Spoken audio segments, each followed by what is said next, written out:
Now, Wave 31 Storm Tracker Chief Meteorologist Taylor Knust with 31 Triple Doppler. Well, I guess we might as well pull out some extra blankets tonight. Yeah, keep those handy. We're going to need them for a while, I think.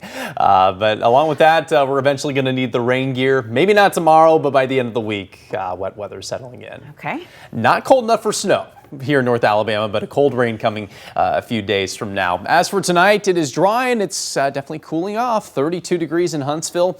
Partly cloudy skies in place for the time being. I am expecting a mostly cloudy night, so that's going to prevent us from cooling off much more than what we're seeing right now. Most of our forecast lows tonight in the mid to upper 20s. Huntsville holding on to 30 tonight, but we'll drop to as low as 25 in Fort Payne. Cold start to the day. Kiddos getting back to school on Wednesday, and they'll certainly need the coats not just in the morning, but in the afternoon as well, as we are stuck in the 40s again for our highs across the region. That's thanks to overcast skies.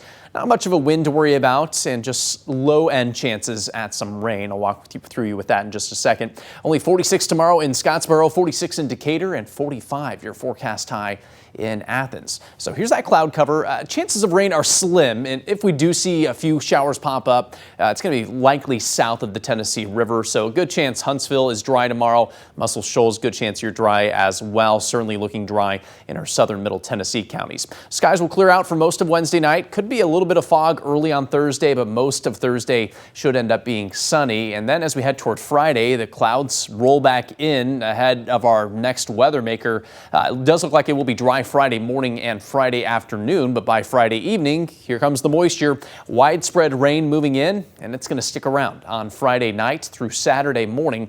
Not a complete washout of a Saturday, but the morning, pretty good chance at some rain. It does look like that's going to clear out by Saturday afternoon, and from that point through the rest of this upcoming weekend, a good chance that we do dry out in North Alabama. So that's the first big system that's going to impact much of the East Coast throughout this upcoming weekend, including some snow in the Northeast.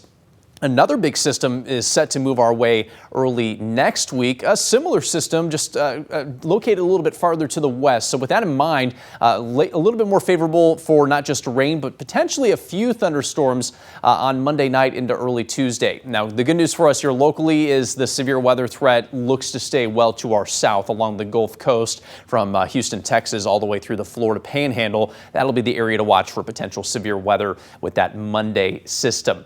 On the back edge of that system, Monday night into Tuesday, there's a slim chance we get enough cold air to rush in to see a brief transition to a wintry mix, but it's still 7 days out. We have a lot to look at and kind of monitor before we can make that determination for sure. What we do know is that late week system and early next week, it's going to combine to some pretty healthy rain totals for North Alabama. 2 to 3 inches expected across the entire region with both of those combined. So when it's said and done, this is going to help us out with the drought and hopefully going to knock out, we're not going to see really any concerns for severe weather here locally. As far as temperatures go, nothing very warm in the 10-day forecast. It gets as high as 57 degrees next Monday before that second system arrives, and certainly some cool nights in our future. A couple more 20s coming on Wednesday night and Thursday night, and might get back there by the middle of next week as well. Looks pretty typical January weather. This is one of our wetter months of the year, so this can be expected. Yeah, we just don't want any ice storms yet. Yes, or exactly. at all. At all, we can avoid them, right? Exactly. But obviously it's not our choice. Yeah, right.